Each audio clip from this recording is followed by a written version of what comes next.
Alright, what's up you guys? Thank you so much for tuning in sa mga bagong subscriber natin. Thank you. And welcome sa ating channel guys. So this time is ipapakita ko sa inyo na pwede pala yung M5 na gamitin para sa 7 kilometer kasi yun yung aking setup ngayon. At kahit maulan is lumalaban yung M5 guys. Kaya ipakita ko sa inyo na pwede siya. So bago lahat guys is i-shoutout muna natin si Sir Sir John Pastores, John or John, di ko na alam kung paano. From Abra pala siya guys. So maraming salamat sir sa pagsubaybay sa atong channel. So ating connection is lap GPS to M5. Ayan guys, grabe ang fog. Sa banda doon, dapat ano yan tawag doon. Malawak. Nasa taas kasi tawag ng bundok, tapos may pababa dyan. Tapos andyan yung mga wifi natin na M5. Ayan, so kahit dahil sa ating setup, kahit ganito kapal yung fog, may signal pa rin ang ating mga M5. Andun pala yung tower natin sa banda dun guys. Okay, ayan saro natin yung sarili natin.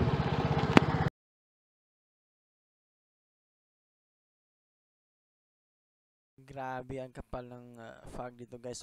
Dapat may bahay na dyan sa yan sa may puno, mga 100 meters lang, pero di ko na makita dahil sa kapal ng fog. Ayan, so ganyan ka-power yung ating setup na M5. Meron pa ring signal. Ayan ayan yung unang bahay. Tapos kabahay yan, ayan. So di ko na makita doon sa mga 100 meters lang dahil sa sobrang kapal ng fog niya. Okay.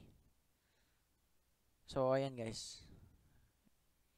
Ayan yung sitwasyon kapag maulan talaga dito sa aking lokasyon. Fog lang yung kontra natin.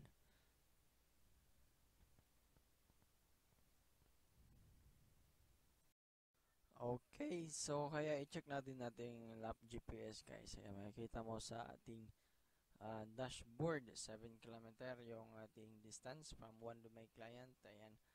So makita mo dito sa station list, Lightbeam M5, pito sila na entry. Tapos dalawa ang Gen 2, itong Gen 2 Lightbeam 5 AC. Tapos 5 na M5. Okay. So kaya inopen natin yung isa kong client guys. Ayun negative 80. So sinuggest ko na sa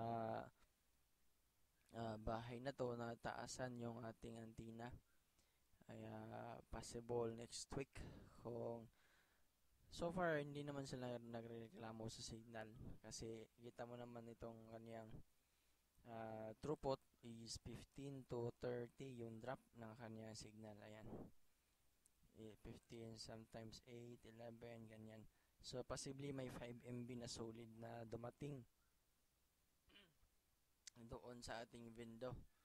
Kaya okay na lang yon kaysa mag sim base tayo. Ayan. So minsan 20, ayan. So ganyan siya guys, ganyan yung ating status Kaya kahit yung ating panahon is makapal yung ulap or foggy, may internet pa rin yung ating window. Kaya yan, ito yung client ko guys, yung ibang M5. Ayan, ganito yung rating niya. Nasaan na ba yung mga ibang 80? Ito 81, 82. Grabe na reading to buti na lang 4 kilometer lang. Tapos M5 pa yung reading. Ayan, grabe to, negative 80, negative 82. So nagpas na sa standard. Kulang na to sa taas guys, natabunan to ng kahoy kaya nagaganito, pero wala namang problema sa signal. Kaya okay na yan. So thank you so much guys, and na-upload ko na pala yung ating power na setup para sa Gen 2 na point to point. Sadly para lang sa mga members yon. At ang setup ng ating M5 at lap GPS at saka lap 120 ay upload ko na sa ating mga members. Kaya yung hindi pa members ay mag-join na kayo dahil for 600 pesos lang is meron ka ng idea or solid. Ito, tested ko na to na setup guys. Kaya yung mga inassist ko online, wala na silang problema sa the same setup na ginamit ko. And kapag mag-join kayo, tapos for 600 pesos is meron na kayong dito M5, LAP GPS, Gen 2, tapos LAPAN 20 na tutorials. Okay, so thank you and see you next time sa ating video.